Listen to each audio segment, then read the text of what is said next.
sou a professora Patrícia Fontes, sejam bem-vindos e bem-vindas. Estou aqui para a gente continuar a nossa conversa sobre microcefalia e as implicações pedagógicas.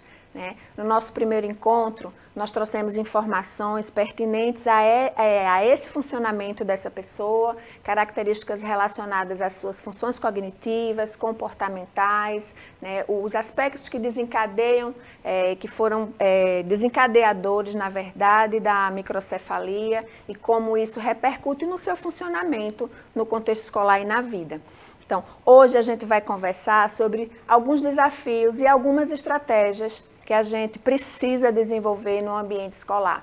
Lembrando que essa temática foi uma temática sugerida pelos professores do AEE, Então, são temáticas que vocês estão enviando para a gente e a gente está sentindo muita alegria em estruturar essa conversa para que a gente possa juntos também pensar em estratégias muito dinâmicas e muito vivas para que essas pessoas estejam inseridas e participem da dinâmica escolar. Vamos lá. Então, lembram que no nosso primeiro encontro nós falamos das demandas cognitivas, nós falamos das demandas motoras, E aí, antes da gente de verdade partir para algumas coisas mais propositivas, eu queria lembrar a importância da gente trabalhar com psicomotricidade. A gente já desenvolveu essa temática aqui no Educa Recife. Se vocês forem lá no nosso repositório, vocês vão encontrar uma temática sobre psicomotricidade. Então, quando a gente fala de demandas motoras, a gente precisa pensar no estímulo à psicomotricidade. Como esse estudante percebe o seu corpo, como esse corpo se relaciona com o mundo. E aí eu trouxe essa conceituação de psicomotricidade como uma concepção de movimento organizado e integrado, resultante da individualidade de cada pessoa, da singularidade. E aí a gente está falando da individualidade, da singularidade da pessoa que tem microcefalia. Então percebam a importância da gente priorizar um trabalho de corpo, um trabalho com o corpo. Cito novamente, vão lá, percebam o trabalho que o pessoal aqui do Educa Recife faz com a educação infantil. Tem muitas possibilidades, muitos estímulos, muitas estratégias para vocês terem outras ideias, construírem muitas dinâmicas importantes para esse público. Então, a psicomotricidade ela encara de forma integrada as funções cognitivas, as funções socioemocionais, simbólicas e as psicolinguísticas e motoras, como esse estudante recebe as informações, como ele se comunica com essas informações e dá um retorno. Então, a gente falou lá do choro neurológico, que tem uma demanda de interação afetiva, que interfere nessa dinâmica de interação socioafetiva. A gente falou das questões cognitivas, que se relacionam com os comprometimentos do corpo, memória, atenção, percepção, concentração, considerando que esse estudante ele tem características neurológicas muito específicas e que ele tem também choro incontido e que ele pode apresentar síndrome de West. Então, quem não assistiu o nosso primeiro encontro, volta lá para ver o que é que caracteriza a síndrome de West. E aí a gente frisa novamente a importância do trabalho com o corpo, até porque existe uma depressão, existe uma característica específica em relação ao tônus muscular. Então, utilizando o corpo como mediador, a psicomotricidade aborda o ato motor humano como uma integração com o mundo, consigo e com o mundo. Então, trouxe essa citação para que a gente, de verdade, continue afirmando e reafirmando a importância do trabalho com a psicomotricidade. Então, a gente tem os estímulos sensoriais, que são tudo aquilo que se relaciona com os nossos sentidos. A gente já viu nos nossos outros encontros, em diferentes encontros, que a gente falou várias vezes sobre a importância da estimulação sensorial. Os estudantes, por exemplo, que estão incluídos nos transtornos globais do desenvolvimento, e aí a gente fala do estudante que está no espectro do autismo, ele tem uma desorganização sensorial. O estudante que tem microcefalia, ele tem uma característica sensorial. Então, a gente precisa de verdade fazer estímulo sensorial. E a gente precisa estimular os diferentes sentidos. Então, tudo em volta pode se tornar uma experiência sensorial. Todos os materiais que a gente oferece, todas as estratégias de interação, elas podem se configurar como uma experiência sensorial significativa, onde a gente entende a intenção, a gente tem clareza do que a gente quer, a gente não vai fazer um trabalho aleatório, né, sem uma intenção clara. Para isso, a gente tem a necessidade de construir o nosso plano pedagógico especializado. A gente precisa fazer uma avaliação diagnóstica, tudo aquilo que a gente já vem conversando, né? Mas o estímulo sensorial, ele é importantíssimo para esse estudante. Estimulação auditiva, né? E aí a gente pode fazer isso de diferentes formas, de forma gradativa. A gente pode começar com os estímulos auditivos mais discretos, e aí a gente vai ampliando, reconhecimento de sons diferentes, com objetos diferentes, sons emitidos por pessoas diferentes, em momentos diferentes. Tudo isso é estimulação que vai ampliando, vai possibilitando essa interação desse estudante com o mundo. Então, ela pode percorrer de forma isolada vários ambientes, vários lugares, vários locais. A estimulação auditiva, né? Importante, a presença do som. A presença do som para que essa pessoa vá se adaptando, né? Para que ela mesma vá criando as suas estratégias de interação e para suportar, né, essa comunicação, porque é uma forma de comunicação, e aí ela vai começar a diferenciar estímulos diferentes, em lugares diferentes, em momentos diferentes.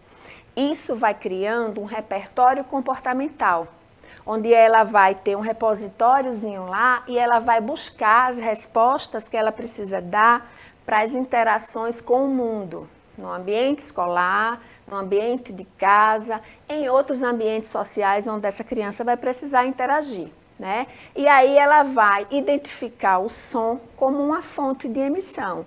Uma fonte de emissão de informações, uma fonte de emissão para o afeto, para o carinho, para o acolhimento. Então, percebam como a estimulação auditiva ela é indispensável. A estimulação visual, né? Obviamente, a gente está falando de todos os sentidos, de 5 sentidos, brinquedos diferentes, brinquedos grandes, com estruturas diferentes, com texturas diferentes, e que a gente possa inicialmente respeitar uma distância de 20 centímetros, porque é um contato inicial para que não seja tão perto e não fique tão distante, né? A gente pode chamar a criança pelo nome, e isso é também um estímulo visual, porque além da gente estar trabalhando a questão auditiva, a gente está propiciando a ela procurar identificar pessoas, coisas de cores diferentes e de tamanhos diferentes. Estimulação visual ainda, né? Quando a gente fala de objetos com tamanhos diferentes, com contrastes, né? Cores diferentes. E aí percebam que a gente está falando de estimulação visual, mas a gente não consegue se desvencilhar do corpo, né? Quando a gente procura um estímulo visual, a gente está mobilizando funções do nosso corpo. Novamente, a importância da psicomotricidade. Quando a gente faz isso, a gente vai se apropriando desse movimento corporal. E aí a gente está falando de consciência corporal também, né? Por isso que é tão importante a gente conhecer, a gente estimular essa criança a identificar as partes do seu próprio corpo, para que ela se perceba e para que ela identifique o que está fora do corpo. Então, vejam, há uma demanda muito específica para esse público, a gente precisa ter consciência da importância desses estímulos para que a gente possa selecionar os materiais pertinentes. Estimulação visual também, brinquedos sonoros como chocalhos, é importante, né? Deve ser colocado na frente, na linha do rosto, na linha média da criança, no campo visual e também em algumas situações fora do campo visual, né, para que ela mobilize esse movimento corporal. E aí a gente está falando de crianças que têm um tônus muscular muito específico, com características muito específicas. Movimentar de forma lenta, a fim de que a criança perceba o objeto à sua volta. Lembra que falamos que esses estímulos, eles precisam ir acontecendo de forma gradativa. Então, a gente começa, obviamente, fazendo de forma muito lenta, para que ele vá se apropriando desse novo estímulo, né, que vai motivar uma resposta, mas depois, à medida que a gente for avaliando, a gente vai acelerando o ritmo, a gente vai adaptando o tempo de apresentação, selecionando materiais. A gente começa com materiais muito grandes, depois a gente vai diminuindo esse tamanho, a gente vai trabalhar com pareamento, análise comparativa. Então, percebam que nessa conversa, quantos tópicos importantes para o estímulo a gente não está pensando, né? A gente está pensando junto, né? Para vocês fazerem na sala de recurso, no atendimento individualizado, mas que nos momentos coletivos, na sala regular, a gente também consiga fazer esse trabalho em grupo. Estimulação da linguagem. Veja, quando a gente fala de linguagem, a gente não está só falando de fala, a gente está falando de elaboração, a gente está falando de função receptiva e a gente está falando de função expressiva. Como a gente recebe a informação, seja ela visual, auditiva, né, ou através da fala, e como a gente vai dar uma resposta a partir do que a gente recebeu. Então, a estimulação da linguagem, ela é indispensável também para esse estudante que vai sair da educação infantil e que vai seguir a sua escolaridade, né, com demandas do currículo formal, para serem apropriados. Então, a gente tem interpretação de mensagens verbais, é importante que a gente fale bastante, que a gente dê indicativos e que a gente perceba que o estudante perceba que algumas orientações e que alguns comandos que a gente está dando têm uma repercussão, porque aí ele vai se empenhar em dar uma resposta, percebem? Então, a criança precisa ser estimulada a se comunicar. Então, a resposta que ela está dando vai gerar uma consequência. Isso é o que propicia a comunicação. Estimulação da função motora, porque a gente já viu que há um déficit nessa movimentação do corpo, nessa interação com o mundo. Então, na área sensorial, refletindo na perda da noção espacial, né? Esse tamanho das coisas, a localização das coisas, a organização, né, onde as coisas precisam estar para que a gente interaja de forma satisfatória, formação e percepção do esquema corporal, que a gente já falou, né, essa relação com as partes do próprio corpo, que é importante. E aí eu queria chamar a atenção para a importância que tem a gente selecionar os materiais adequados, né? A gente não vai oferecer um material sem uma intenção. E quando a gente fala de intenção, vamos lá, gente, a gente precisa tomar consciência da importância do nosso plano de trabalho.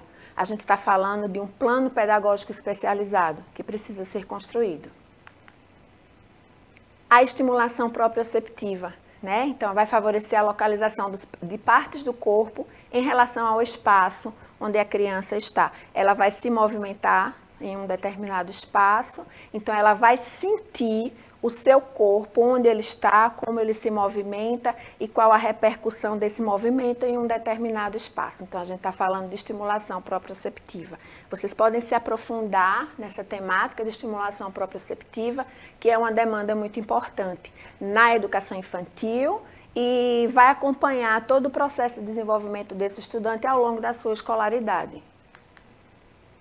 E aí, no nosso próximo encontro, eu vou trazer para vocês algumas sugestões de materiais que a gente pode utilizar, que a gente pode confeccionar, quem tem aí os talentos para construir material. Eu confesso que eu não tenho muito não, mas aí quem tem talento pode construir seu próprio material e é sobre isso que a gente vai falar no nosso próximo encontro. Espero que vocês tenham gostado, né, dessa reflexão que a gente fez em relação às possibilidades de estratégias pedagógicas, considerando o desenvolvimento sensorial do estudante, né, a importância que a gente precisa dar a esse movimento sensorial para esse público, seja na creche, na sala regular. E você, pai, que está assistindo a gente, esse encontro é importante, porque você vai ver possibilidades de materiais para vocês continuarem estimulando em casa.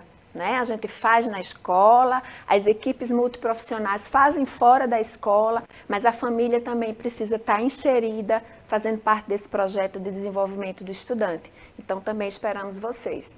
Tchau, tchau, até o próximo encontro.